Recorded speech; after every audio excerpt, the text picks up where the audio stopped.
오늘 어버이날에 이 무슨 일입니까? 학생들의 분신 자살 충격이 계속되고 있는 가운데 오늘도 재야단체의 한 청년 간부가 또 숨졌습니다.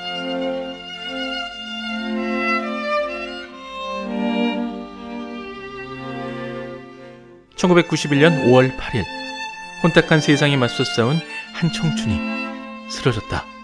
오늘 투신한 사람은 전민련 사회부장 26살 김기설 씨입니다. 이른 아침 서울의 한 대학교 캠퍼스 옥상. 김기설은 이곳에서 자신의 몸에 불을 붙이고 거꾸로 돌아가는 세상을 향해 뜨거운 분노의 고함을 내질렀다. 그것만이 국가의 탄압 앞에서 철저하게 무력했던 한 청춘이 할 수 있는 마지막 저항이었다. 분신하는 건 이유가 있어요. 우리는 힘이 없었어요. 그때 당시에 제가 갖고 있는 절망도 그랬던 거예요. 제가 아무리 억울하다라고 얘기하고 말을 하고 해도 누구도 들어주는 사람이 없는 거예요. 4월 26일부터 5월 25일까지 김기설을 포함해 총 11명의 청춘이 국가의 공권력에 저항하다 목숨을 잃었다.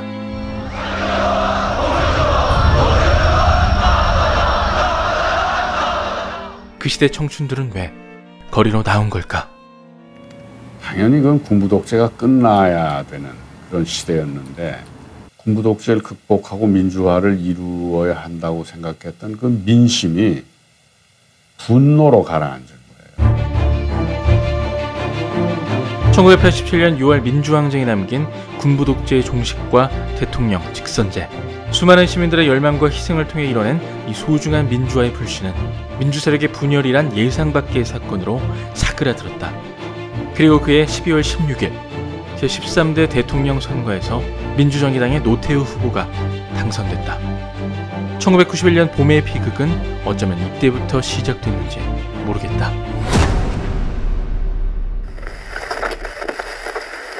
오늘 투신한 사람은 전민련 사회부장 26살 김기설 씨입니다. 김기설은 세상을 떠나기 전 두 장의 유서를 남겼다. 유서에는 노태우 정권을 향한 퇴진 요구와 부모에게 전하는 마지막 인사가 각각 한 장씩 흘림체로 적혀 있었다. 그런데 사건 다음 날 이 유서를 두고 이상한 이야기가 흘러나오기 시작했다. 유서를 대필했다고 하는 이런 어떤 부분에서는 상당히 어떻게 조작 내지는 공작적 차원이 아닌가 생각이 들 정도인데 그렇게 얘기하면서 한쪽에서는 어둠의 세력이니 아니면 죽음의 국파를 걷어치우라는 얘기를 하기도 했고 청춘들의 잇따른 분신 자살이 그들의 의지와 선택이 아니라 누군가의 선동으로 인해 벌어지고 있다는 음모론을 시작으로 김기설의 유서가 그가 쓴 것이 아니라는 의혹까지. 이후 검찰은 김기설의 유서 대필자로 전밀련 총무부장 강기훈을 지목했다. 며칠 뒤 강기훈은 자신의 결백을 입증하기 위해 직접 검찰에 출석했다. 저는 결백합니다.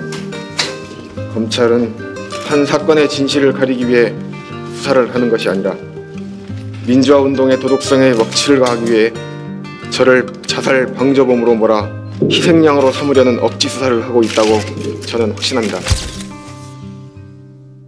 저를 고 김기설 동지의 유서 대필자로 단정하여 저와 가족에게 엄청난 시련과 고통을 안겨주었습니다. 검찰은 강기훈을 유서 대필과 자살 방조 혐의로 기소했다. 김기설이 남긴 유서의 필적이 실제 그의 필적과 다르고 오히려 그와 친한 동료였던 강기훈의 필적과 유사하다는 게 기소의 이유였다. 검찰은 이를 뒷받침하기 위한 증거로 국가수의 필적 감정 소견을 덧붙였다. 그러니까 우리가 생각할 때도 강기훈 필적하고 너무 다르다. 그러면 이건 뭐 뻔하다. 우리가 이제 증거만 보면 그냥 뒤집어 풀 수 있다. 이렇게 약간 생각했던 측면이 쉽게 생각했죠. 사건이 세상에 알려지면서 김기설의 지인들을 비롯해 곳곳에서 그의 필적을 확인할 수 있는 문서들이 대거 증거물로 제출됐다. 하지만 검찰과 법원은 이 모든 증거물들을 인정하지 않았다. 쉽게 납득이 되지 않는 이유를 들어가며 이 증거물들을 위조된 것으로 결론지은 것이다.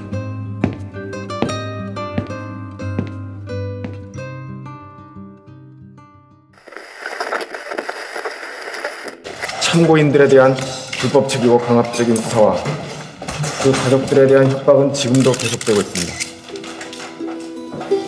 돌이켜보면 처음부터 모든 게 이상한 사건이었다. 흘림체로 적힌 김기설의 유서를 정서체로 적힌 그의 다른 글들과 비교하며 같은 필적이 아니라고 결론지었던 국가수. 그리고 그 허술한 감정 속에는 기대어 강기훈을 유서대필자로 지목하고 검거한 검찰과 강기훈 변호인단이 제출한 반박 증거물들을 받아들이지 않았던 법원까지.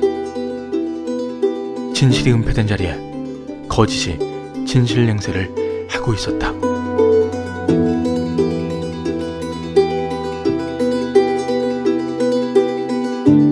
맞아요. 이 사건도 유서를 썼니 안 썼니 정말 간단한 사건이에요.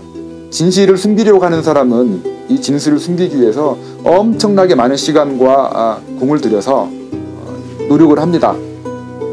그 상황이 되면 아주 간단한 사건도 진짜 복잡한 사건이 돼버리고 진실이 무엇인지 아무도 모르는 상태가 돼버려요. 27의 청년은 어느새 40이 넘는 중년이 되었지만 그때의 진실은 여전히 1991년에 잠자고 있었다. 바깥의 세월과 무관하게 그의 시간 역시 그해에 멈춰버렸다. 반면 사건을 주도했던 사람들의 시간은 빠르게 성공가도를 달렸다. 2016년 제20대 국회의원 선거에 새누리당 후보로 등장한 곽상도 당시 검사.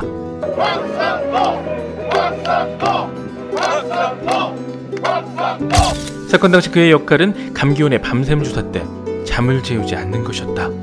강기훈씨 쾌유와 명예회복을 위한 시민 모임은 곽상도 후보를 두고 낙선운동을 펼쳤지만 그때의 민심을 뒤집을 수 없었다.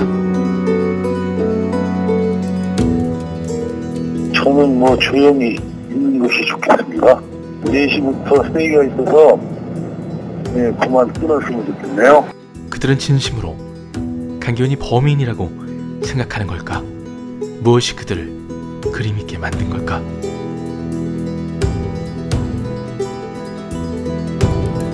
진실의 가장 큰 벗은 세월이라고 했던가. 1991년 봄 거짓의 그늘에서 오래 잠자던 진실이 2007년 겨울 무려 16년 만에 기지개를 켰다. 진실 화해를 위한 과거사 정리위원회, 약칭 진화위가 이 사건의 재심을 권고한 것이다. 재심을 위한 실질적 조사를 정말 잘해 주셨습니다.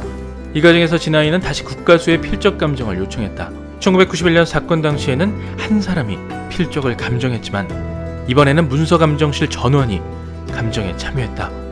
16년 만에 다시 받은 국가수의 감정 결과는 김기설의 유서와 강기훈의 필적이 다르다는 것, 그리고 2013년 감정을 통해서 유서의 필적과 재심 증거로 제출된 김기설의 전대엽 노트 필적이 동일하다는 결론이 나왔다.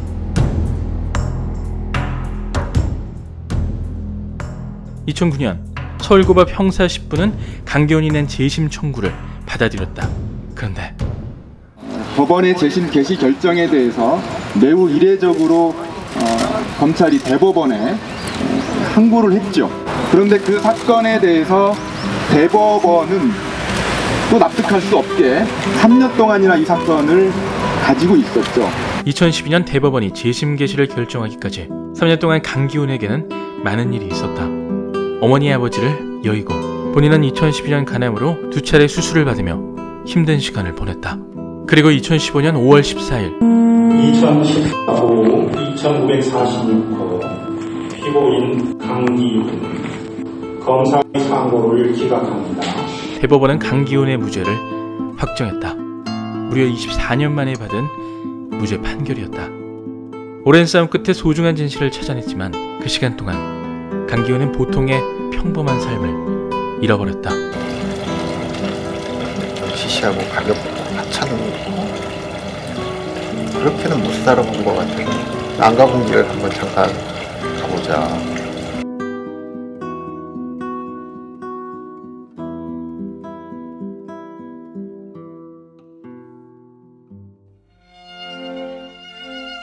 영화 1991 봄은 1991년 봄 국가의 실정에 저항하다 목숨을 잃은 11명의 청춘을 조명하며 그 과정에서 벌어진 강기훈 유서대필 조작 사건의 전말을 고발합니다.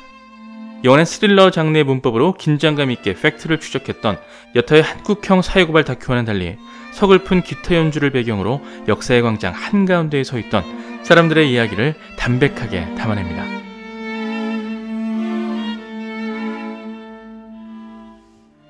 기타를 위한 전주곡을 시작으로 마지막 곡 카바티나까지 강계훈 씨가 직접 연주한 8곡의 음악 위로 절대 잊어서는 안 될 비극의 역사가 다시 쓰이죠. 영화는 강계훈 유서대필 조작 사건에 가장 큰 비중을 주면서도 중간중간 다른 희생자들의 사연에 귀를 기울입니다. 그 당시 희생당한 청춘들의 삶을 하나하나 조명하겠다는 감독의 의지가 엿보이지만 아쉽게도 어수선한 연출과 구성으로 인해 그들의 이야기가 온전히 전달되지는 못했던 것 같습니다. 시대의 증인들이 풀어내는 이야기가 가장 역사적 진실에 가깝다는 태도로 담아낸 풍부한 인터뷰가 인상적입니다. 다만 인터뷰 내용을 보조하는 설명이 많지 않아 그 부분이 좀 더 채워졌다면 하는 아쉬움이 남습니다. 역사의 사각지대에 놓여 오래된 누군가는 잊어버리고 새로운 누군가는 처음 마주하는 생소한 기억. 거짓에 뒤덮여 오랜 시간 드러나지 못했던 진실의 역사를 영화 1991 봄에서 확인하시길 바라겠습니다. 해당 리뷰는 영화진흥위원회 지원으로 제작됐으며 영화 1991 봄은 7월 1일부터 7월 30일까지 U+TV와 U+ 모바일 TV에서 무료로 감상하실 수 있습니다. 지금까지 리드무비였습니다.